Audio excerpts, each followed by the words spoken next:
민수기 11장 24절에서 35절까지입니다. 11장 24절 35절 읽습니다. 모세가 나아가서 여호와의 말씀을 백성에게 알리고 백성의 장로 70인을 모아 장막에 둘러세우매 여호와께서 구름 가운데 강림하사 모세에게 말씀하시고 그에게 임한 영을 70장로에게도 임하게 하시니 영이 임하신 때에 그들이 예언을 하다가 다시는 하지 아니하였더라. 그 기명된 자 중 엘다시라 하는 자와 메다시라 하는 자 두 사람이 진영에 머물고 장막에 나아가지 아니하였으나 그들에게도 영이 임하였으므로 진영에서 예언한지라. 한 손님이 달려와서 모세에게 전하여 이르되 엘답과 메다시 진중에서 예언하나이다 하매 택한 자 중 한 사람 곧 모세를 섬기는 눈의 아들 여호수아가 말하여 이르되 내 주 모세여 그들을 말리소서. 모세가 그에게 이르되 내가 너를 두고 시기하느냐. 여호와께서 그의 영을 그의 모든 백성에게 주사 다 선지자 되게 하시기를 원하노라. 모세와 이스라엘 장로들이 진정으로 돌아왔더라. 바람이 여호와에게서 나와 바다에서부터 메추라기를 몰아 진영 곁 이쪽 저쪽 고치는 사방으로 각기 하루별 되는 지면 위 2규빗쯤에 내리게 한지라. 백성이 일어나 그날 종일 종야와 그 이튿날 종일토록 메추라기를 먹으니 적게 문자도 10호멜이라. 그들이 자기들을 위하여 진영 사면에 펴두었더라. 고기가 아직 이 사이에 있어 씹히기 전에 여호와께서 백성에 대하여 진노하사 심히 큰 재앙으로 치셨으므로 그곳 이름을 기브롯 핫다와라 불렀으니 욕심을 낸 백성을 거기 장사함이었더라. 백성이 기브롯 핫다와에서 행진하여 하세롯에 이르러 거기 거하니라. 아멘. 긍휼과 기적. 광야에서의 생활에 불만을 품은 백성들, 고기를 먹고 싶다고 원망하면서 하나님의 구원의 은혜를 부인하고 하나님을 멸시하고 시험하는 백성들에 대해서 모세조차도 마음에 큰 낙심을 가지고 하나님께 기도했습니다. 그 모세의 기도, 지극히 인간적인 연약한 모세의 모습도 우리가 보았는데요. 그렇지만 하나님께 그 사정을 아뢰며 간구할 때 하나님은 외면하지 않으시고 그대로 들어주십니다. 그러니까 혼자서 감당하기 너무 어렵다고 하나님께 간구했을 때 70명의 장로를 택해라. 내가 너에게도 부어주었던 영을 그대에게도 부어줄 것이다. 그렇게 말씀을 하셨고요.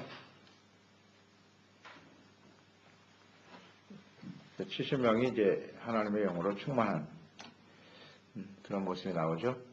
그들에게도 부어주셨다. 하나님의 영이 임하게 될 때 그들은 이제 하나님과 모세가 하나님과 대면하고 교제하고 하나님의 말씀을 듣고 또 하나님의 말씀을 순종하며 증거하는 이 일을 감당했단 말이죠.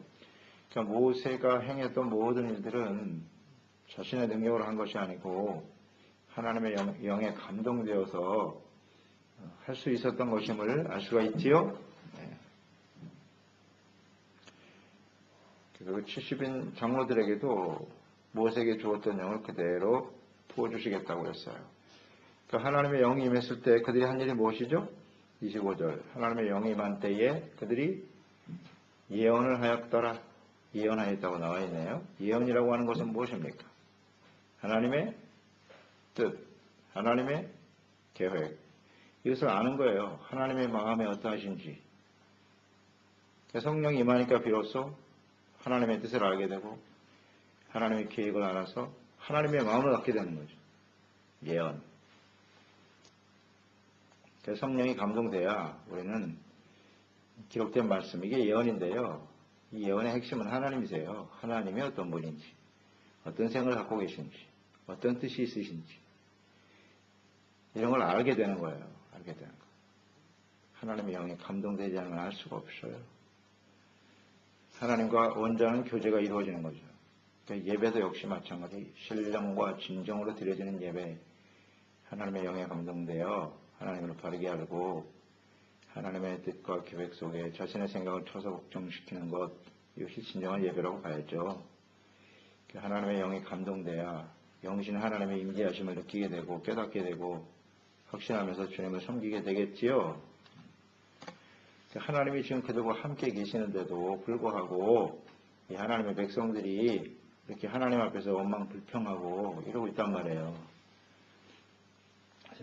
하나님의 영이 임하면 그래서 하나님을 확실하게 인식하게 되는 거죠.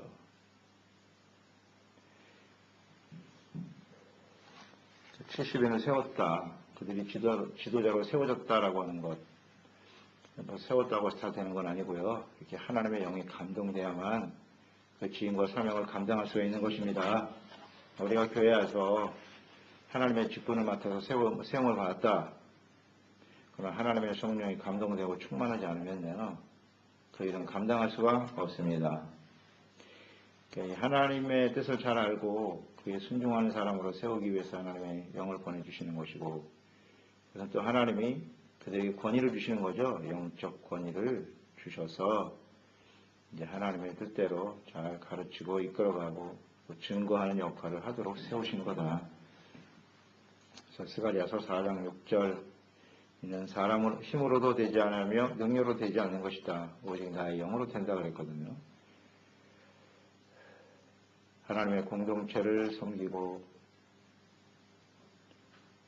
하나님의 말씀과 뜻을 이해하고 가르치고 증거하고 순종하는 일은 하나님의 영으로만 가능한 일이다. 우리에게 성령이 임하신 의미를 잘 우리는 이해해야 합니다. 26절로 30절에 보면 70인에게 인중에 기명된 자 중에 진영에 머물러 있는 사람이 있었네요. 하나님이 장막으로 나오라 그랬는데 두 사람이 안 나왔어요. 불순종했어요. 엘닷과 메닷이라고 하는 사람이. 그런데 그들에게도 하나님의 영을 부어주셨어요. 하나님께서요. 그들이 진영에서 예언하는 모습을 보고 여호수아가 이것은 옳지 않습니다. 금하게 하소서 하고 요청하죠. 그랬을 때 모세가 내가 나를 위하여 쉬게 하느냐? 그들이 모세와 같은 영을 받고 예언하는 일, 장막에 나오지도 않고 불순종하는 사람에게 그런 영이 임하면 모세의 권위에 순종하지 않는 것이기 때문에 그것은 옳지 않다고 생각했겠죠. 여호수아는. 근데 모세는 그것을 받아들이죠. 대범한 마음의 자세를 갖고 있어요. 그에게도 성령을 주셨다면 그건 하나님의 뜻이 아니겠느냐. 하나님이 하신 일에 대해서 우리가 왈가왈부할 수가 없다. 그러면서 고백하기를 나는 할 수만 있으면 모든 사람들이 다 하나님의 영을 받아 다 선지자 됐으면 좋겠다. 솔직한 심정이죠.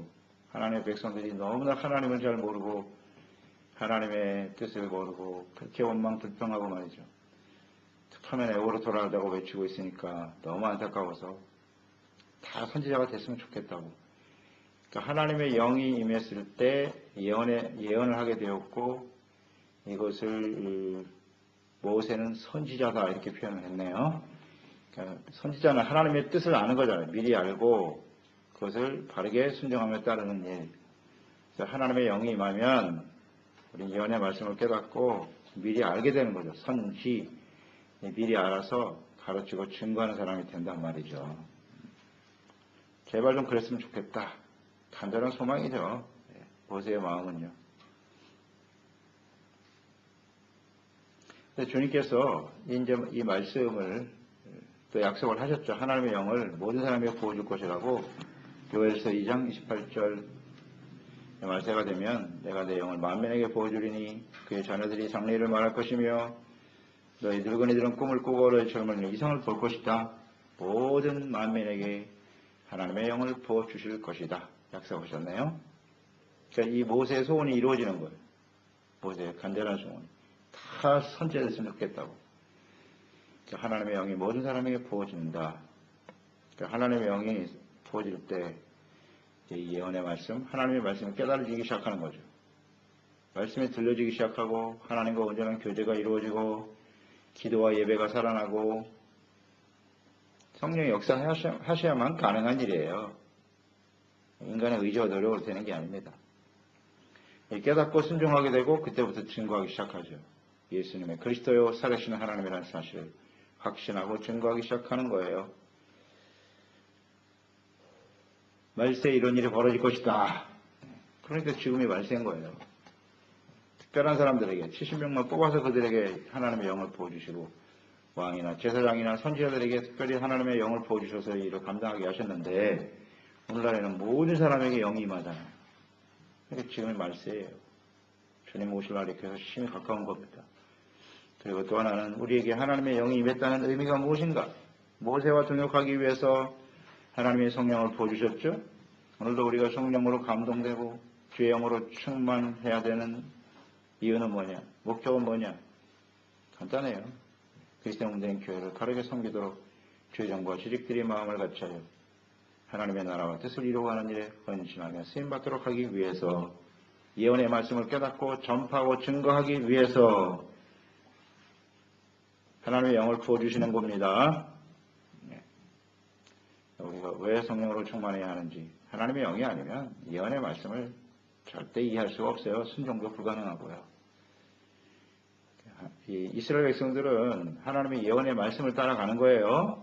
말씀을 따라가는 겁니다. 가나안 땅에 들어가게 될 것이다. 그 당시에 그 말씀은 예언이죠. 하나님의 뜻이죠. 그러면 광야에서 아무리 자신들이 원치 않는 일들이 벌어진다 할지라도 하나님의 말씀을 쫓아 믿음으로 가야 되는 거죠.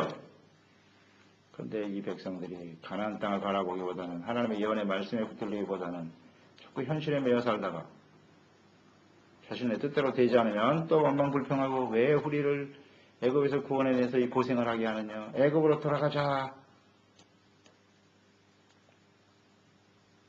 하나님의 영을 받은 사람들은요. 장래일을 말하고 장차 이루어질 하나님의 나라 항상 미래에 초점을 맞추게 돼요. 미래지향적이고 하나님께 소망을 두고 이루어질 하나님의 약속의 말씀을 붙들고 살아가게 되는 거예요. 그게 하나님의 영을 받은 사람들이에요. 흘러간 노래, 자꾸 옛날 이야기만 하고 있는 사람은 성령하고 상관이 없는 사람이에요. 언제나 성령은 장차 이루어질 그날을 향해서 끊임없이 전진하며 달려가게 하는 것입니다. 성령의 역사죠. 늘 성령의 충만함과 인도하심을 따라 살아갈 수 있도록 해야 합니다. 또 우리가 재직으로 하나님께 부름받았다는 사실을 생각하고 하나님의 영으로 감동되어 함께 동역하며 주님의 사역을 잘 감당하는 종들이 되어야 하겠습니다. 자, 이런 영적 축복을 먼저 내리셨어요. 하나님의 영으로 감동되어 하나님의 동역자와 일꾼들을 세우신 후에 31절 바람을 불어 외출하기를 보내주시네요. 외출하기를 보내주셨다. 하나님이 하실 수 있죠. 이 모세도 이 부분에 대해서 굉장히 의심을 품었죠. 이 수많은 사람 어떻게 먹이시겠습니까? 하나님 한 달 동안 먹이시겠다니 바다의 고기를 다 잡아 올린들 가능하겠습니까? 하나님이 가능하다는 걸 보여주겠다고 그랬죠. 바람을 부시는 거예요. 외출하기가 쏟아지는데 그 양이 대단합니다. 걸어서 하루길 정도 되는 사방에 하루길 되는 정도로 쌓였어요. 높이가 2규빗 한 1m 되네. 1m 쌓이는 거야 그냥. 외출하기가 어마어마한 양이 쏟아진 거죠. 하나님 이 상황이 사실로 이루어졌으니 모세와 하나님의 백성들이 얼마나 놀랐겠습니까? 그래서 하루 종일 밤낮 모든 백성들이 그것을 모았다 그랬어요. 고기를 모았다. 그런데 33절 이 사이에 씹히기도 전에 그 고기가 씹히기도 전에 여호와께서 진노하사 힘이 큰 재앙으로 치셨도다. 왜 재앙으로 치셨을까요? 하나님이 먹을 걸 주시고 먹게 하시지. 그 이유가 뭐라고요? 18절 11장 18절 또 백성에게 이르기를 너희의 몸을 거룩하게 하여 내일 고기 먹기를 기다려라. 내 몸을 거룩히 하라고 말씀하셨잖아요. 그런데 이 말씀은 생각지 않고 눈앞에 떨어진 고기만 보고 달려가는 거지. 하나님의 백성들이 주님 앞에 원망불평했잖아요. 그 원망은 하나님의 구원의 역사를 무시하는 행위였어요. 하나님을 멸시했어요. 하나님이 시험하는 심각한 죄입니다. 하나님이 그에 대해서 크게 진노하셨다고 그랬어요. 그런데 모세의 기도를 들으시고 하나님께서 자비와 긍휼을 대해 주신 거죠. 그런데 그 자비와 긍휼 앞에서 분명히 말씀하셨어요. 거룩히 하여 준비하라 그랬어요. 회개하라는 겁니다. 그 죄와 허물을 주님께 고백하고 준비되어질 때 하나님의 주신 응답을 받을 수가 있는 것인데 회개하지 않고 그냥 먹었어요. 그러니까 하나님이 진노하셨어요. 재앙으로 치셨더라. 말을 안 들어요. 이 하나님 백성들이. 거룩히 준비하라고 분명히 했는데 그들이 재앙을 받게 된 이유를 알겠죠? 기적이 일어났잖아요. 메추리가 쏟아진 건 하나님의 긍휼에 대한 기적이에요. 긍휼로 대하신 거예요. 공의로 대하지 않으시고. 그러나 하나님은 긍휼만 있는 것이 아니라 공의도 있다는 사실을 잊지 말아라. 이게 하나님의 뜻이 아닙니까? 뭐 아주 단순하죠. 간단해요. 하나님의 공의와 사랑은 언제나 같이 있어요. 회개하고 돌이키는 자에게 자비와 긍휼이 임하는 것이고 하나님의 공의가 없어지지 않습니다. 회개 안 하고 돌이키지 않으니까 공의의 심판이 임할 수밖에. 이 하나님을 이들은 결코 잊어서는 안 돼요. 이 교훈을 잊지 말아야 돼요. 여기서. 그래서 그 다음에 다시는 이런 죄를 짓지 말아야 되고 하나님께 원망하거나 불평하거나 뭐 애굽으로 돌아가겠다는 이런 생각을 하면 안 되는 것이고 죄를 짓더라도 하나님께 철저하게 회개하고 돌이키지 않으면 하나님이 주시는 그 기적과 은혜를 맛볼 수가 없나이다. 잊지 말자. 자, 민수기는 광야 이스라엘 백성은 하나님의 인도하심을 받아 천국을 향해 가는 삶의 여정. 오늘 우리가 그리스도인으로서 저 천성을 향해 가는 삶의 현장에서 반드시 지켜야 될 교훈인 것이죠. 변하지 않아요. 이 하나님은 동일한 하나님이세요. 그 하나님 앞에 우리의 몸과 마음을 거룩하게 구별하여 하나님께 대한 절대적인 신뢰와 믿음만 가시면 돼요. 하지만 하나님께서 필요에 따라서 채워주시는 겁니다. 꼭 이렇게 고기를 먹어야 되겠습니까? 고기를 먹어야 될까요? 하나님의 고기를 주시지 않은 이유를 아시죠, 여러분? 왜 고기를 안 주셨을까요? 광야에서 하실 수 있잖아요, 이렇게. 충분히 하실 수 있는 분이 왜 맨날 만나만 내려 먹이실까요? 간단하잖아요. 사람이 떡으로만 사는 게 아니야. 하나님의 말씀으로 사는 것이고 광야는 지나가는 거예요. 지나가는 거.